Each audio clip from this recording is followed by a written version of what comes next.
Well, hello and welcome back to Booze Reviews, where I, Aunt Boo, drink some booze and I review these movies.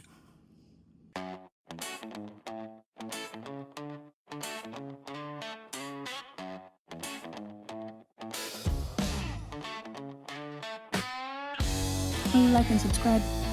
Today's booze is a White Russian. I don't have B-roll of me pouring this into a glass because, much like Shane Hollander, I prefer for my White Russian to come in the can. Double entendre. Heated Rivalry came out in November of 2025.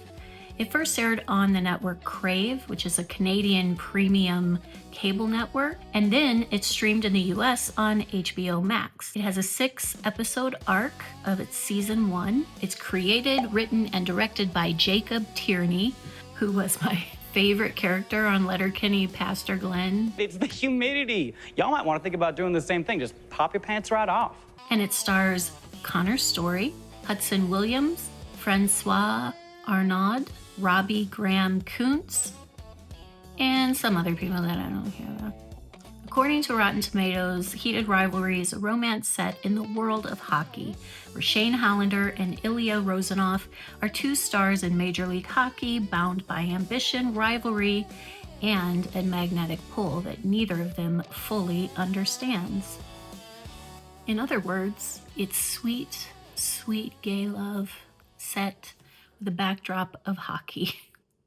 And women, like me, are losing our shit over it, okay? And somehow, everyone's kind of confused by that. No. And somehow, straight men are very confused by that. 6 episodes. That's all we got. And yet it is hugely popular worldwide. And so this is a weird transition, but just stick with me. I'll give you a little background information on your old Aunt Boo. I'm the youngest sibling in my family, and the only brother that I have is 10 years older than me, and he's the oldest. And that's because I was kind of an oopsie. And even though we were 10 years apart, I never felt like I was annoying my brother. He was always very generous with his time and attention towards me, and I looked up to him. I thought I just adored him. A lot of that has to do with the one Christmas where he gave me my first Cabbage Patch Kid. And this was the 80s, and we were like dirt poor.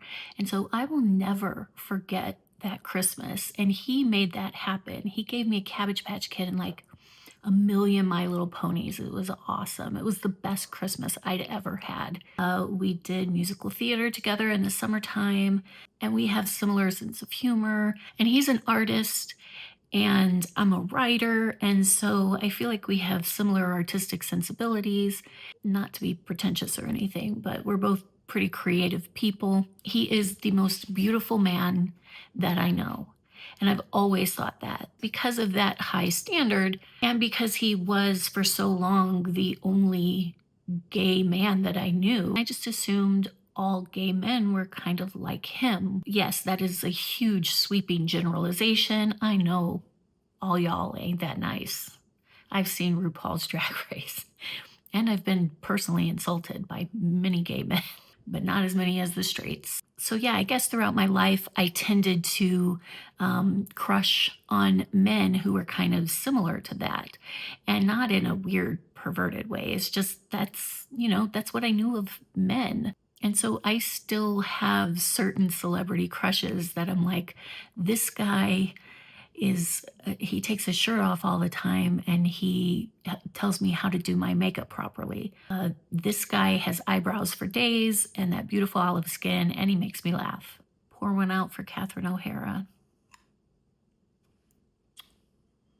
This guy could decorate my house. He's about 7 feet tall and covered in tattoos. This guy is actually probably where it all began for me.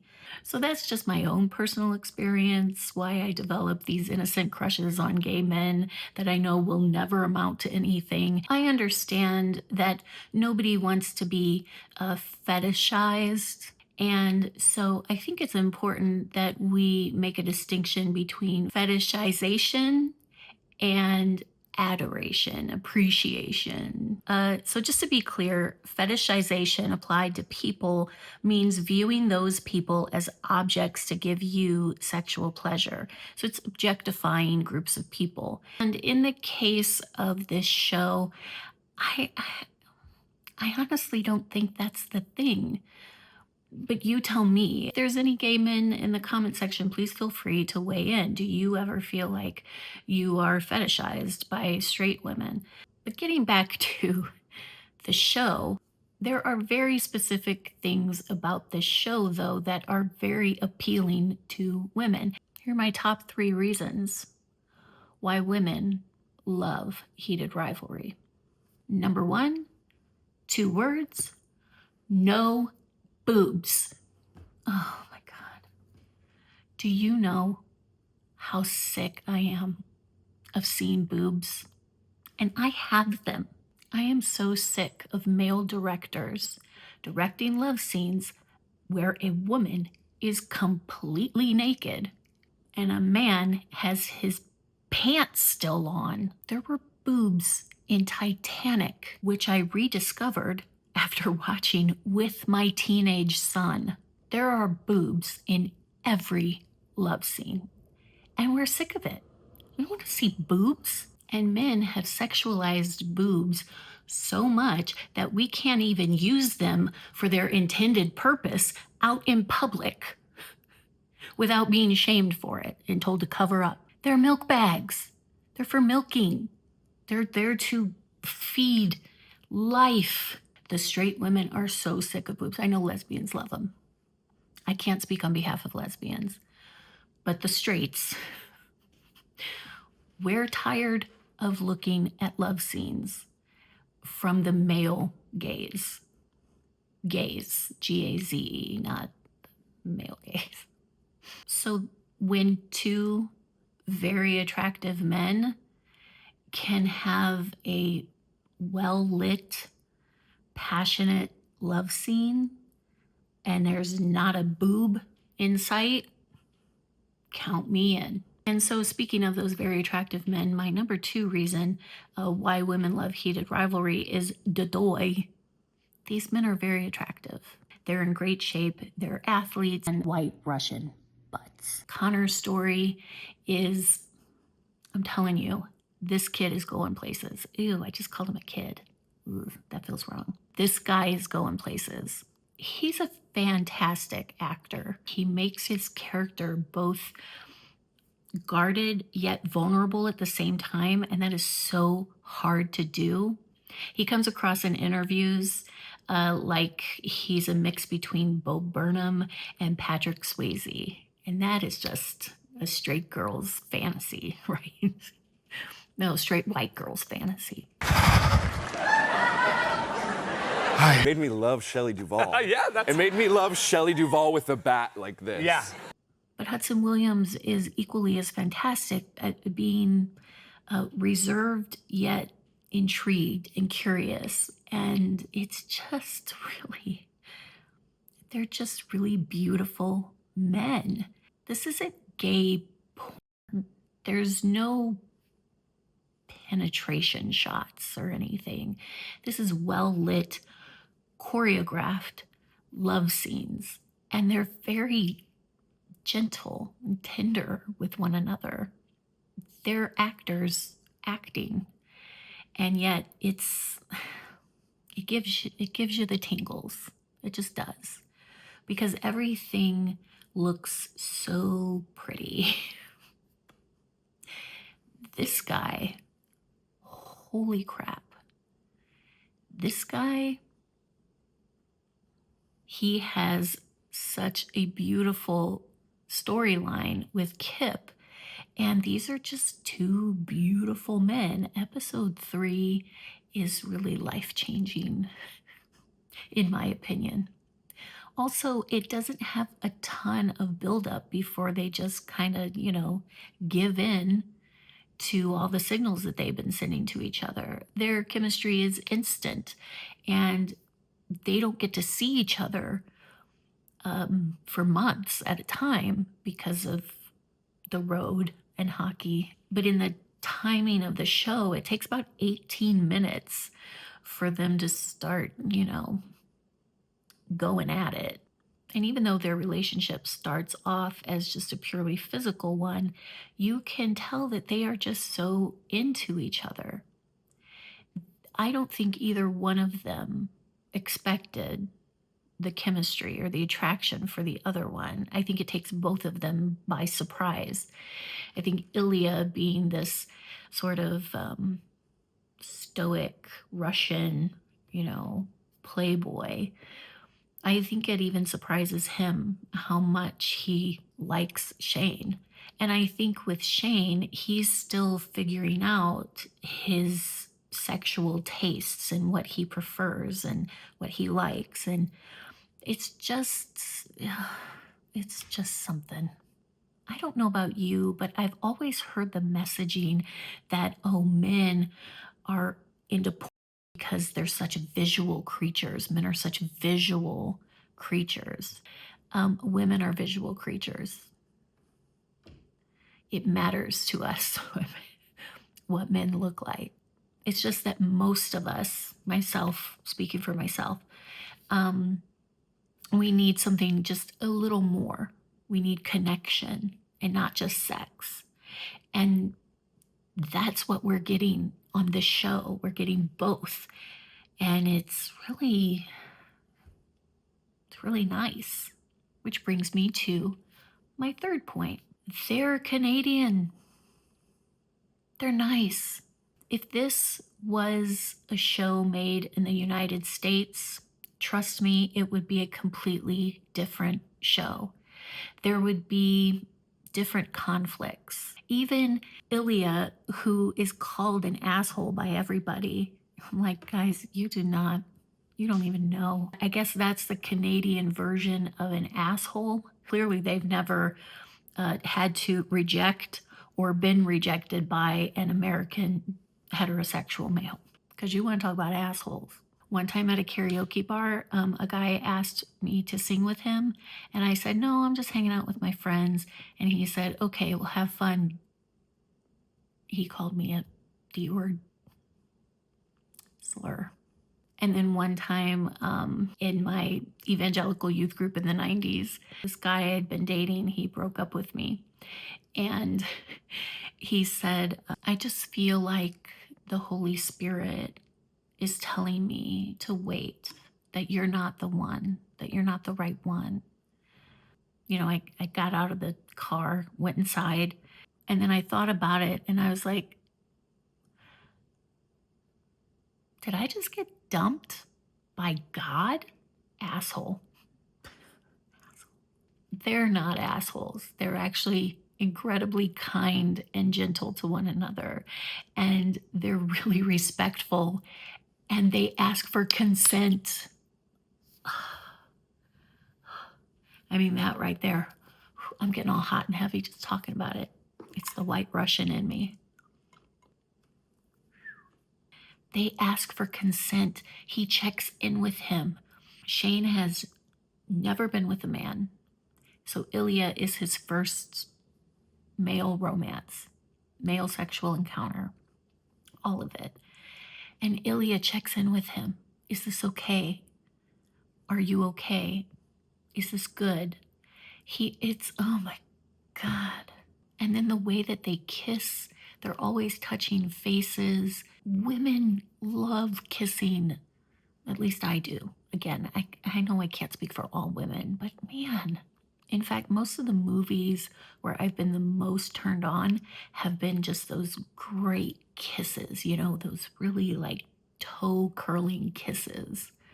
We love that stuff. Love it. There's no emotional manipulation involved in this show. they have their own internal conflicts. You know, Shane is coming to terms with the fact that no, he's not bisexual, he's gay. He does not enjoy having sex with women. And Ilya, the stakes are very high for him if he were to ever get publicly outed. And it goes to show how much he even likes Shane that he would risk that for him. He's risking everything.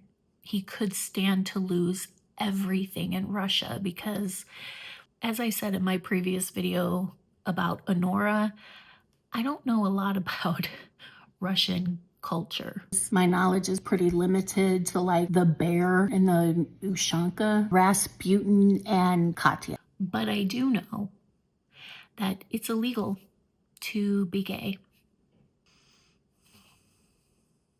I wonder why. So yes, the stakes are high for Ilya, and yet he still just pursues Shane. And then in turn, Shane is so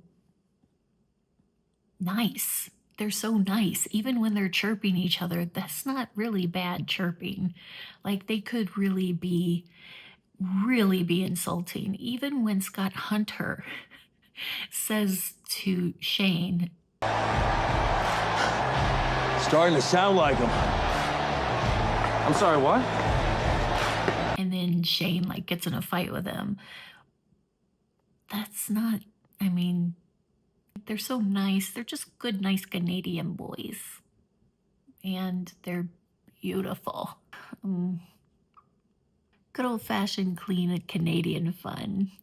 The fact that the original books were written by a woman, we love that. And I think there's more character detail, but I really, for 6 episodes, I thought the character development was fantastic. I think we really saw both of our main characters, and especially the side characters of Scott and Kip. I feel like they just had this wonderful character arc in such a short amount of time. And that is a testament of the writing and of their acting, because they could pull off these characters that we just automatically connected with. And the women on the show are so fantastic. They're so supportive of their boys. When Shane has to break up with Rose Landry, she's just so sweet and understanding, especially at first when we're like, no, she can't take Shane away from Ilya. She doesn't. She's so supportive of him. And really, I guess that's a hidden number 4 reason why Heated Rivalry works so well. There's no stupid love triangle. There's no other person trying to weasel their way in. I'm so sick of love triangles too. Just get the hell, ugh.